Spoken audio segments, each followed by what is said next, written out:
दोस्तों नमस्कार। दोस्तों आपने कल देखा होगा कि किस तरह सोनम वांगचुक जी को जंतर मंतर से सफेद कपड़ों में मौजूद पुलिस कर्मियों द्वारा जबरन उठाकर ले जाया गया। यह दृश्य सोशल मीडिया पर तेजी से वायरल हुआ। आप सभी को यह भी मालूम होगा कि आखिर यह आंदोलन किस बात को लेकर हो रहा है। आंदोलनकारियों की भारत सरकार से क्या मांग है, इस आंदोलन की शुरुआत किसने की और इसके समर्थन में कौन कौन लोग खड़े हैं। हो सकता है कि मुख्य धारा की मीडिया आपको इन सभी सवालों का पूरा जवाब न दे रही हो, लेकिन सोशल मीडिया पर इस विषय को लेकर लगातार चर्चा चल रही है। दोस्तों, आज हम इसी विषय का विश्लेषण करने जा रहे हैं, या यूं कहिए कि यह समझने की कोशिश करेंगे कि जंतर मंतर पर पिछले 19 दिनों से चल रहा यह आंदोलन आखिर उतना प्रभावी क्यों नहीं बन पाया जितनी उम्मीद की जा रही थी। मैं रमाश्रय सिंह आप सभी का अपने चैनल रमाश्रय वॉइस पर स्वागत करता हूं। यदि आपने अभी तक चैनल को सब्सक्राइब नहीं किया है तो कृपया कर लीजिए और घंटिया को बजा दीजिए टन से। आपके केवल 1 सेकंड का सहयोग हमें घंटों मेहनत करके ऐसी वीडियो बनाने की प्रेरणा देता है। दोस्तों, अब थोड़ा पीछे चलते हैं।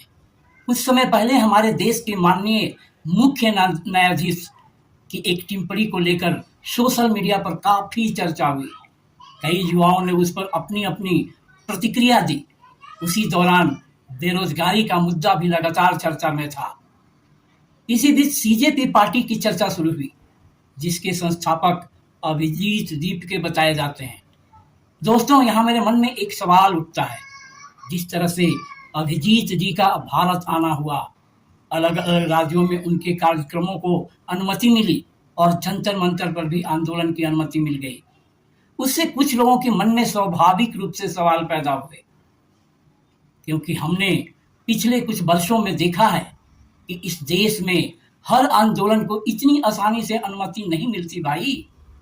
याद कीजिए, जब देश की महिला पहलवान जंतर मंतर पर न्याय की मांग लेकर बैठी थी, तब उनके साथ क्या व्यवहार हुआ था। पूरे देश ने देखा था कि उन्हें किस तरह घसीट घसीट कर हटाया गया। किसान आंदोलन को भी कैसे भुलाया जा सकता है। उस आंदोलन में सैकड़ों किसानों की मौत हुई। उस समय देश की मीडिया का एक बड़ा हिस्सा किसानों को लेकर कैसी भाषा बोल रहा था, यह भी किसी से छिपा नहीं है। किसी ने उन्हें देशद्रोही कहा, किसी ने आतंकवादी कहा, तो किसी ने आंदोलन को बदनाम करने की कोशिश की। बिहार की राजधानी पटना सहित कई राज्यों में आप आए दिन छात्रों पर लाठीचार्ज की खबरें भी देखते रहते हैं।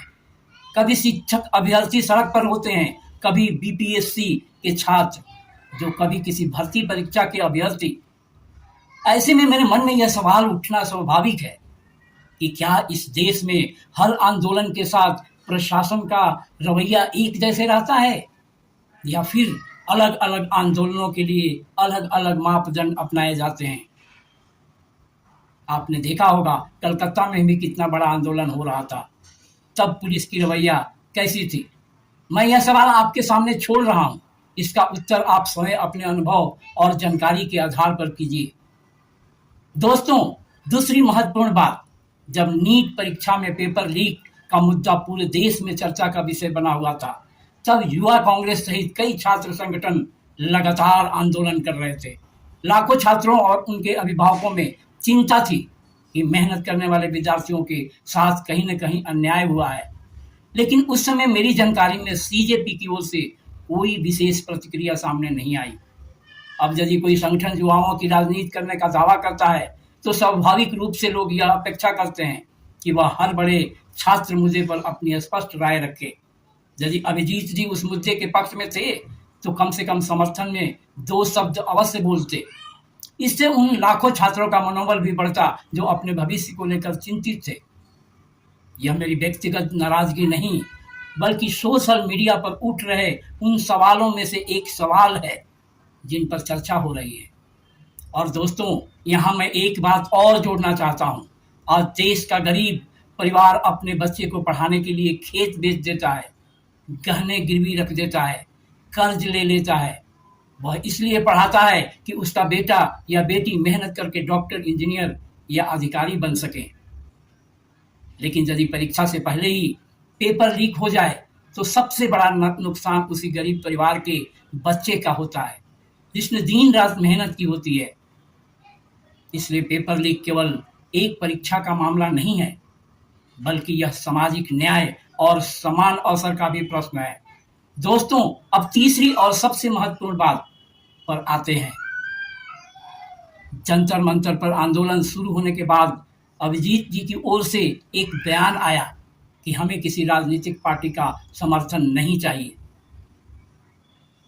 अब यह उनका अधिकार है, कोई भी आंदोलन अपनी रणनीति स्वयं तय करता है। लेकिन यहाँ भी एक सवाल उठता है, लोकतंत्र में जब कोई आंदोलन सरकार से किसी नीति में बदलाव की मांग करता है तो अंततः फैसला संसद, सरकार या राजनीतिक व्यवस्था को ही करना होता है। ऐसे में राजनीति से पूरी तरह दूरी बनाकर क्या कोई बड़ा जन आंदोलन अपने लक्ष्य तक पहुंच सकता है? यह सवाल मैं आपके सामने छोड़ रहा हूं। दोस्तों, एक और बात सोशल मीडिया पर लगातार कही जा रही है। कई छात्र संगठनों और युवाओं का कहना है कि जो संगठन शुरू से सीजेपी के साथ खड़े थे, जैसे आइसा और कुछ अन्य छात्र संगठन, उन्हें आंदोलन के मुख्य मंच पर वह स्थान नहीं मिला जिसकी उन्हें उम्मीद थी। कई कार्यकर्ता किनारे दिखाई दिए, जबकि कुछ लोग भूख हड़ताल पर बैठे रहे। यदि यह धारणा सही है तो निश्चित रूप से आंदोलन की एकता पर इसका असर पड़ सकता है। किसी भी आंदोलन की सबसे बड़ी ताकत उसका मंच नहीं, बल्कि उसकी एकजुटता होती है। जब साथ चलने वाले लोगों को लगता है कि उनकी भूमिका कम कर दी गई है तो आंदोलन की गति भी प्रभावित होती है। दोस्तों, अब जरा वर्ष 2011 को याद कीजिए। पूरा देश सड़कों पर था। रामलीला मैदान दिल्ली वाला पूरा भरा पड़ा था। भ्रष्टाचार के खिलाफ जन भावना अपने चरम पर थी। लोकपाल की मांग को लेकर एक बहुत बड़ा आंदोलन हुआ। उस समय देश के करोड़ों लोगों ने यह विश्वास किया कि अब व्यवस्था बदल जाएगी, भ्रष्टाचार खत्म हो जाएगा और काला धन वापस आएगा। लेकिन आज लगभग 1.5 दशक बाद हर नागरिक अपने अनुभव के आधार पर यह सोच सकता है कि उस आंदोलन से देश में कितना बदलाव आया। मैं यह नहीं कह रहा कि कुछ भी नहीं हुआ या सब कुछ हो गया। मैं केवल इतना कह रहा हूं कि जनता को यह अधिकार है कि वह परिणामों का मूल्यांकन करे, क्योंकि लोकतंत्र में केवल आंदोलन करना ही पर्याप्त नहीं होता, बल्कि उनके परिणाम भी जनता के सामने होने चाहिए। और दोस्तों, इतिहास हमें यही सिखाता है कि किसी भी आंदोलन की सफलता केवल भीड़ से तय नहीं होती, बल्कि उसके उद्देश्य, उसकी रणनीति और उसके परिणाम से तय होती है। अब आइए वर्तमान आंदोलन पर वापस आते हैं। इन सभी मतभेदों और सवालों के बावजूद जब सोनम वांगचुक जी ने देशवासियों से समर्थन की अपील की, तब कई विपक्षी दलों ने इसे अपना लोकतांत्रिक दायित्व मानते हुए आंदोलन के समर्थन की घोषणा की। खुद डिम्पल यादव अपने कई सांसदों के साथ वहां पहुंची। सपा के मुखिया की पत्नी, जैसा कि आप जानते हैं, यह लोकतंत्र की खूबसूरती भी है। किसी मुद्दे पर सत्ता पक्ष और विपक्ष की राय अलग हो सकती है, लेकिन किसी भी नागरिक को अपनी बात शांतिपूर्ण ढंग से रखने का अधिकार संविधान देता है। लेकिन जिस तरह की तस्वीरें कल सामने आई, जिनमें सोनम वांगचुक जी को पुलिस अपने साथ ले जाती हुई दिखाई दी, उसने देश के बहुत से युवाओं को भावनात्मक रूप से प्रभावित किया है। सोशल मीडिया पर भी बड़ी संख्या में लोगों ने इस पर अपनी प्रतिक्रिया दी है।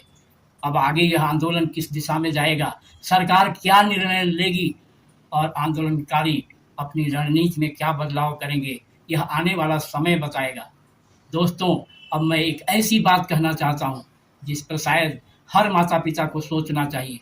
कुछ लोग कहते हैं कि नीट की परीक्षा हो चुकी है, अब उस मुद्दे को बार बार उठाने का क्या फायदा। लेकिन दोस्तों, मैं इस सोच से सहमत नहीं हूँ, क्योंकि सवाल केवल एक परीक्षा का नहीं है। सवाल उस गरीब किसान का है जिसने अपने बेटे को डॉक्टर बनाने के लिए जमीन बेच दी।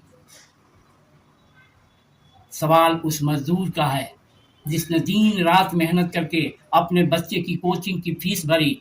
सवाल उस माँ का है जिसने अपने गहने गिरवी रख दिए ताकि उसका बेटा या बेटी मेहनत करके अपनी जिंदगी बदल सके। यदि ऐसी परीक्षा का पेपर पहले ही लीक हो जाए तो सबसे ज्यादा नुकसान किसका होगा? क्या उस छात्र का नहीं जिसने ईमानदारी से पढ़ाई की? और फायदा किसे मिलेगा? यही सवाल देश के करोड़ों युवाओं के मन में है। इसलिए पेपर लीक केवल एक आपराधिक घटना नहीं है, बल्कि समान अवसर और सामाजिक न्याय का भी प्रश्न है। और जब तक इस व्यवस्था में पारदर्शिता नहीं आएगी, तब तक ऐसे सवाल बार बार उठते रहेंगे। दोस्तों, लोकतंत्र में किसी भी आंदोलन का समर्थन करना या उसका विरोध करना हर नागरिक का अधिकार है, लेकिन उससे भी बड़ा अधिकार है सवाल पूछना। मैं किसी से यह नहीं कह रहा कि आप मेरी बात मानिए, मैं केवल इतना कह रहा हूँ कि हर घटना को एक से अधिक दृष्टिकोण से देखिए। सरकार क्या कह रही है, आंदोलनकारी क्या कह रहे हैं, विपक्ष क्या कह रहा है और स्वतंत्र स्रोत क्या बता रहे हैं। इन सबको सुनिए, समझिए और फिर अपनी राय बनाइए। दोस्तों, लोकतंत्र केवल वोट देने का नाम नहीं है। लोकतंत्र सवाल पूछने का भी नाम है, जवाब देने का भी नाम है और असहमति को सम्मान देने का भी नाम है। यदि किसी आंदोलन में कमियां हैं तो उसकी आलोचना होनी चाहिए। यदि सरकार से गलती हुई है तो उस पर भी सवाल उठने चाहिए। और यदि आंदोलनकारियों की कोई बात सही है तो उसे भी सुना जाना चाहिए। यही लोकतंत्र की असली ताकत है। दोस्तों, मैं एक बात हमेशा कहता हूँ कि किसी भी देश का भविष्य उसके नौजवान तय करते हैं। इसलिए युवाओं के मुद्दे को राजनीति की नज़र से नहीं, बल्कि राष्ट्र के भविष्य की नज़र से देखना चाहिए। आज बेरोजगारी का सवाल है, आज विश्व का आज बेरोजगारी का सवाल है, आज शिक्षा का सवाल है, आज पेपर लीक का सवाल है, आज पारदर्शिता का सवाल है और आज यह सवाल भी है कि क्या हर आंदोलन के साथ प्रशासन का व्यवहार एक जैसा होता है? इन सभी सवालों पर खुलकर चर्चा होनी चाहिए। दोस्तों, मैं फिर कह रहा हूँ कि यह मेरा विश्लेषण है। आप इससे सहमत भी हो सकते हैं और असहमत भी, लेकिन यदि आपकी राय अलग है तो मैं उसका भी सम्मान करता हूँ। अब मैं आप सबसे जानना चाहता हूँ,